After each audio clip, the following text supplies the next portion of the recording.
Good evening and welcome to ITV News. This is Wednesday night's calendar. Hello, thanks for joining us. These are tonight's main stories. A personal plea. The family of a man from Mansfield stabbed to death in a random attack urged children to stay away from knives. My whole life is just completely gone. I would say I'm a victim to knife crime just as much as Danny is a victim to knife crime, because that's what we're trying to get across to the children, is that it has such a massive ripple effect.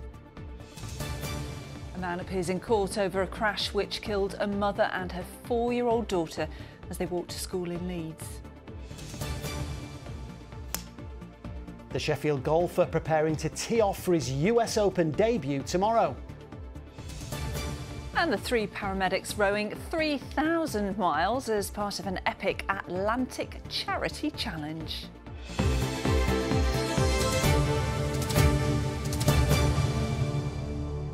Good evening. A head teacher of a junior school in Mansfield has begun teaching her pupils about the dangers of knife crime after her own son was stabbed to death. Alison Castledine says Danny's killer began his life of crime whilst he was still at school, and his behaviour could have been stopped in its tracks. The lessons have been designed by Danny's sister, and his family believe that pupils in all primary schools should be taught about knives. Katie Oscroft reports. Playtime over, and these Year 6 pupils at Newlands Junior are about to have a lesson in knife crime, a subject their teachers believe is important, even if they wish they didn't have to address it. Head teacher Alison Castledine lost her son to knife crime. Danny was stabbed 2 years ago in Amsterdam. The perpetrators turned to crime when he was at school, so his life started on this path when he was in school. So if somebody had done something with him whilst he was in school, he could have gone down a different path and this would have never happened. Perspective of the police officer. Today the children are writing a diary, putting themselves in someone else's shoes. The police officer. The police officer. So what he felt that he got a call at night and said that someone had been stabbed. Leonard wants to be a footballer and he's learning that he has a choice. So I'll just never carry a knife. Amelia imagines she's the perpetrator. It will ruin their life forever because they won't be able to get a job and they'll have to stay in jail for 25 years. Sophie puts herself in the shoes of the sister of someone who committed a crime. Overwhelmed and a bit angry because you wouldn't have expected a family member to do something like that. Tima imagines she's the sister of a victim. She might be feeling hopeless because her brother's not there anymore. Tima's writing from the perspective of the victim's sister. How poignant is that for you? Yeah, I mean, it's massive to think about that my story is going to help somebody keep on track and keep themselves safe, but it is so scary to think about somebody in this class could possibly go through what I'm going through, and that's what makes it real for me, is that these children should have their whole lives ahead of them the way I should have had my whole life ahead of me. Do you find that shocking that that would happen to somebody? Chloe Castledine prepared these lessons after losing Danny. My whole life is just completely gone. I would say I'm a victim to knife crime just as much as Danny is a victim to knife crime, because that's what we're trying to get across to the children. A foundation in Danny Castledine's name has been set up. Yeah, the victim's family. The victim's family. So we watched a video clip of the sister of a victim. His family want all children to learn the harsh lessons of knife crime so that lives in future may be saved. Katie Oscroft, ITV News, Mansfield. And thank you to Alison and Chloe for sharing their story. Yeah, a second man has appeared in court charged with causing the deaths of a mum and her 4-year-old daughter in a crash as they walked to school in Leeds. Justina Holboy and Lena Chepsaw were walking along Scott Hall Road when they were hit by a car in January 2023. This afternoon, a 35-year-old man appeared at Leeds Magistrates Court, from where Lisa Adlam now reports. Jas Kamal Riot was not asked to enter pleas today when he came before magistrates on 2 counts of causing death by dangerous driving. The 35-year-old, who's from Leeds, was appearing for the first time following an horrific crash on January the 16th last year, which claimed the lives of a mother and her young daughter. 27-year-old Justina Holboy and 4-year-old Lena Chepsaw were on their way to school that morning when they were hit by a car on the busy Scott Hall Road in Leeds. They both died from their injuries. A second man, Hardeep Bachu, who is also from Leeds, appeared here last month on the same 2 charges. He and Jaskamal Riot, who was given bail today, will appear before Leeds Crown Court later this month. Lisa Adlam, ITV News, Leeds Magistrates Court. Well, stay with us because still to come on the programme tonight. Yes, join me as I find out about Sheffield's documentary festival and all the stars of the silver screen it's bringing to the Steel City. And although we've seen a bit of brightness today, temperatures continue to be below average for the time of year, with unsettled conditions on the way. The forecast is coming up.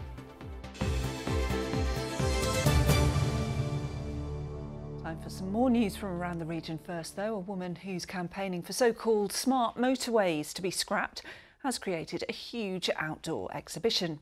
Claire Mercer from Rotherham wants the hard shoulder to be reinstated after her husband Jason was killed on a stretch of smart motorway in 2019. Today, she hung thousands of messages of support between rugby posts at Rotherham Titans ground. The Department of Transport says that plans for new smart motorways have been scrapped and more safety measures will be installed on existing stretches. A man has been charged after objects were thrown at Nigel Farage while he was on the campaign trail in Barnsley. On a visit to the town yesterday, the Reform UK leader was on top of a party battle bus when a cup was thrown, narrowly missing him. Police say Josh Greeley, who's 28, has been charged with using threatening behaviour. He's been released on bail and is due to appear before magistrates later this month. The Green Party has launched their manifesto today. Among their priorities are tax rises for the rich to pay for improvements to health, housing, transport and the green economy. The leaders spoke at an event in Brighton earlier on. Our offer to voters is real hope and real change. And our manifesto lays out exactly what that will look like. A world where everyone has access to the health services they need. Everyone has a warm and secure home. And we all have clean air to breathe. And we'll have details on the Labour Party's manifesto on calendar tomorrow following its launch. Yes, the ITV Evening News continues at 6:30. Here's a look at what's happening with Lucrezia Mellerini.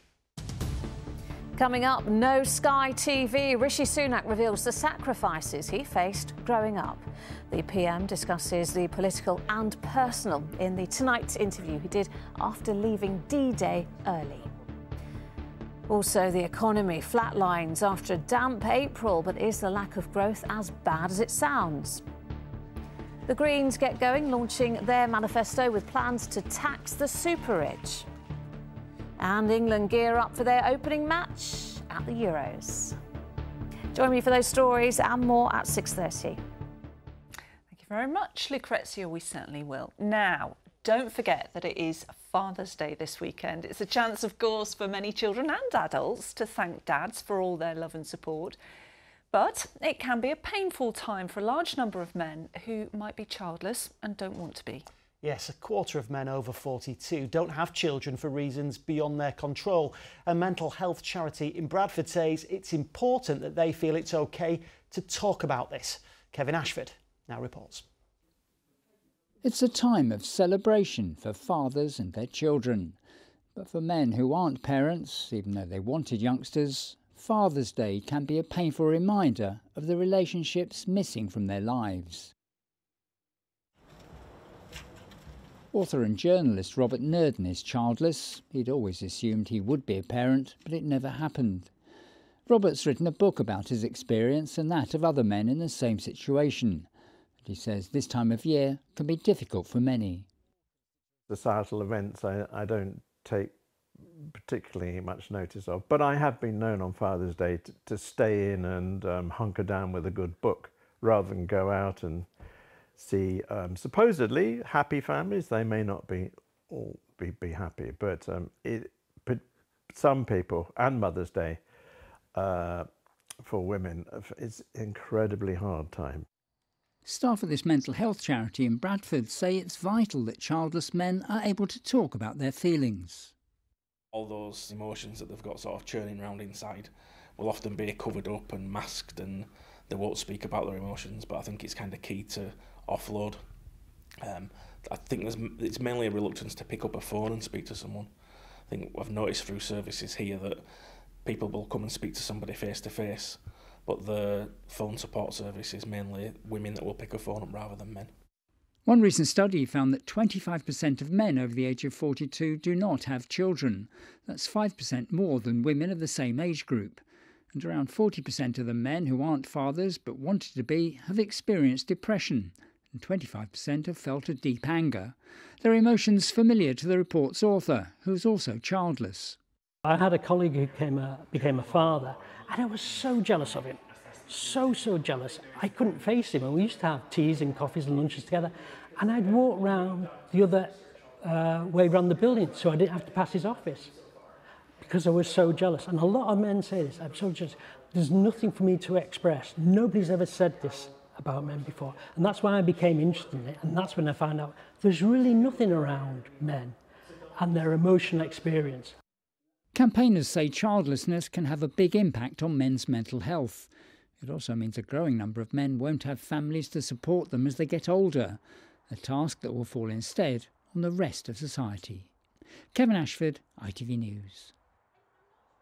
OK, time for some sport now. In Yorkshire, and England cricketer Joe Root and Olympic cyclist Lizzie Deignan from Otley have both received honours at Windsor Castle today. Root, who captained England's Test team between 2017 and 2022, was awarded an OBE for services to cricket. And Deignan, who won a silver medal at the 2012 Olympic Games in London, was also made an OBE for her services to cycling. Richly deserved, those two. Congratulations to both of them. Brilliant news.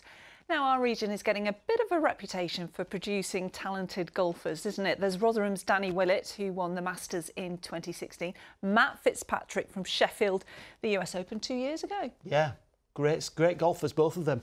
And next off the production line is Sam Bairstow, who's also from Sheffield, like Matt Fitzpatrick. He's currently enjoying a good debut season on the DP World Tour. And tomorrow we'll tee off for his US Open debut. But before he left, I caught up with Sam at his local club. Every so often, when filming professional sports people, you capture something a bit special. To be fair, Sam Bairstow knows every contour of Hallows Golf Club in Dronfield. He's been playing here since childhood. But tomorrow, the 25-year-old will take a journey into the unknown when he tees off at the famous Pinehurst course in North Carolina in his US Open debut. I mean, US Open's typically seen as the hardest major, so I think sort of playing my first one of them around Pinehurst will be tough, but it'll be good, yeah. There's no question it's tough. Since the Second World War, only 3 Englishmen have won the US Open. Incredibly, 2 of them are from the Callander region. Scunthorpe's Tony Jacklin in 1970 and Sheffield's Matt Fitzpatrick 2 years ago. Around the Sheffield area, there's a lot of golfers historically who have done well, like Willett and Westwood, and obviously a few others. So I don't know, it must be something in the water or something. But there seems to be produced a lot of good golfers from this area. It's going to be a busy weekend for the Bairstow family. As Sam tackles the fairways at Pinehurst, younger brother Tom will be tackling anything that moves when he plays rugby union for Yorkshire at Twickenham. Is there a lot of sibling rivalry between you and your brother? No, I don't think so, no. He's 5 years younger than me, so no, I think we're just both happy to see each other doing well. I think obviously if it was the same sport it might be different, but being different sports I think it's a bit of a different take on it, yeah. But obviously the family staying up to watch you play. Hopefully, yeah. I mean, hopefully if I can get through to the weekend and be somewhere in and around it, then hopefully I get a bit of TV coverage for the people back here, and yeah, I can give them something to cheer about. What's your ambition? Well, I'm going to be the best golfer in the world. Well, keep hitting shots like this and who knows, our region might just be celebrating another major winner in the not too distant future. Big old few days for the Bairstow family. Will be, won't it? Famous name in sport, Bairstow as well. Johnny Bairstow, of course, cricketer. Yeah. But I don't know about that. Me and my brother were uber competitive as kids. And good at sport as well? Not particularly, no. Is that why you report on it and don't That's play it, yeah. Maybe? Thanks, Lara. Sorry. Yeah. Are you going to be staying up to watch the golf? I'll do my best. I always try, but I always end up flaking out in the end. So I'll do my best. Okay. Do you know what? It really tempts you to play golf again. Never get the chance anymore after having kids. Oh. No. How You don't get the time. You don't get the time, do you? Yeah, right. I see what you mean. Yeah. Now, the UK's leading documentary festival kicks off in Sheffield today, promising to bring some of the best films from across the world to the Steel City. Yes, there's a huge array of subjects covered by screenings at venues right across the city over the next 6 days, ranging from boxing to the Battle of Orgreave. Well, Martin Fisher is there for us. And Martin, this really has become a bit of a landmark festival, hasn't it? Well, yes, it really, really has. It's the third biggest documentary festival in the world. It's now in its 31st edition. It started in 1994, and it's really just got bigger and bigger and bigger. This year, there's some 109 films on show at a variety of venues across the city, and a very diverse range of subjects being covered. And there's also some A-list star power this year. We've got the likes of Idris Elba. He's bringing his World War II documentary. We've got Michael Sheen. He's bringing his podcast about Buried, The Last Witness. And we've got Frank Bruno talking about boxing in the 90s, so plenty for everyone to enjoy. Well, joining me now is the managing director of the festival and the creative director of the festival. Well, first of all, we'll start with you, Annabelle. This really is a significant festival, isn't it? It is, yes. We take over all of Sheffield for 6 days every year. What makes Sheffield so special for this festival?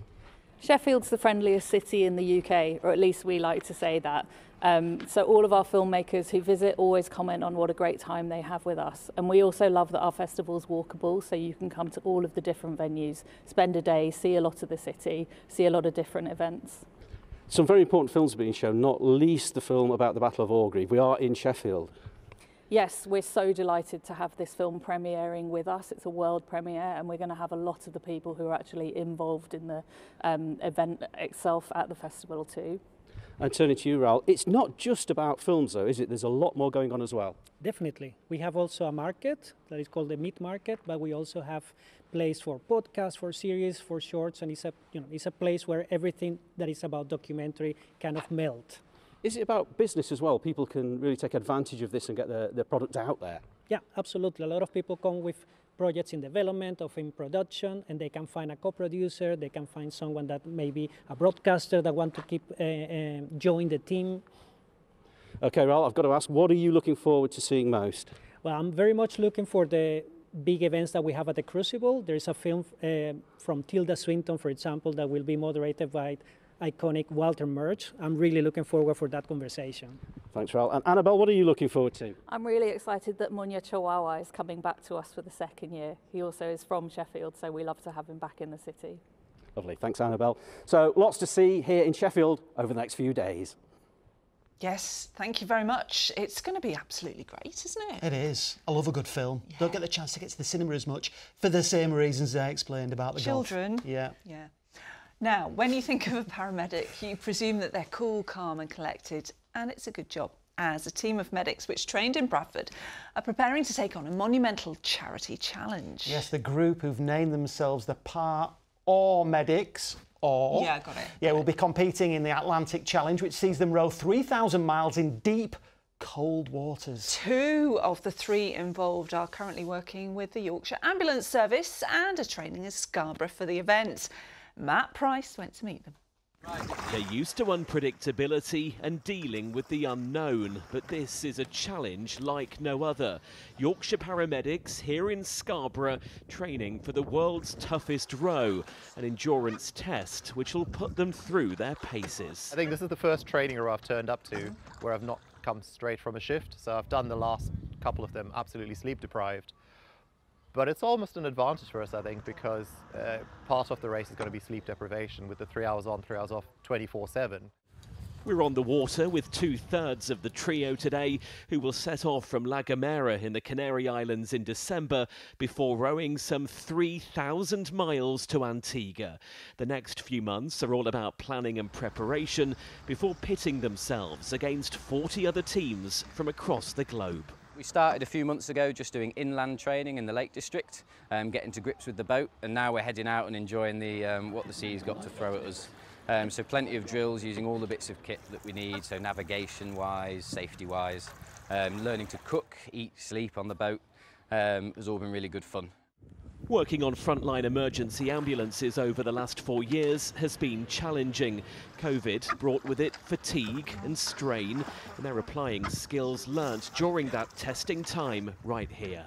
Doing this for two reasons. The first is the personal challenge. I think it's going to be an incredible opportunity to test ourselves, push ourselves to the limit.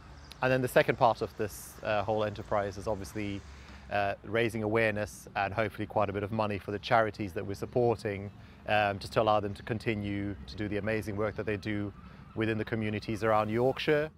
Ken, Tom and teammate Ethan are fish out of water when it comes to intense rowing races, but they will fly the flag for the UK in just 6 months' time.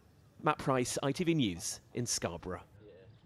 That is an epic challenge right there, isn't it? It is, and when you look at the water that they're practising on, obviously it's all still and the weather's okay, but the weather's going to get really bad. It really is, yeah. Choppy. Let's hope it's not bad here. Here's Joe Blythe. Good visibility on the horizon. TIRI sponsors ITV Yorkshire Weather.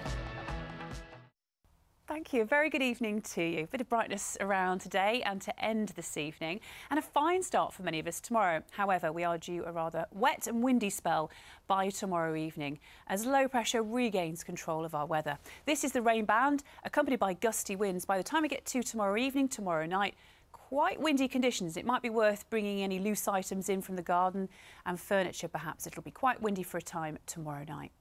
Back to this evening, bright and fine to end the day, and overnight tonight, long clear spells, gentle winds and a dry night to come. And rurally, much like the last couple of nights, quite chilly, 4 or 5 Celsius for parts of the Dales and the Pennines before tomorrow morning, and dry to wake up tomorrow as well. On to the sun times, it's up at 4:35 and sets at 9:38 tomorrow evening. Tomorrow, a nice start to the day. Could be quite chilly. Skies will brighten and winds at first are very light with the best of the sunshine tomorrow morning. Winds will increase in strength around lunchtime. Cloud will build from the west, and by tomorrow afternoon, knocking on the door of the Pennines, the Dales, gradually moving its way eastwards tomorrow evening, is that rain band, accompanied by gusty winds for a time tomorrow night. The air is in fact a little milder than it has been, and temperatures could get to 17 Celsius in a few spots, but it's not going to feel that pleasant as the rain moves in tomorrow afternoon. Looking ahead to the next few days, it remains very changeable. Tomorrow night that rain band will move through. Behind it, unsettled conditions though to end the working week. So on Friday we're expecting heavy and at times thundery showers with a bit of sunshine in between. And into the weekend, staying unsettled, temperatures up just a fraction. TIRI sponsors ITV Yorkshire Weather.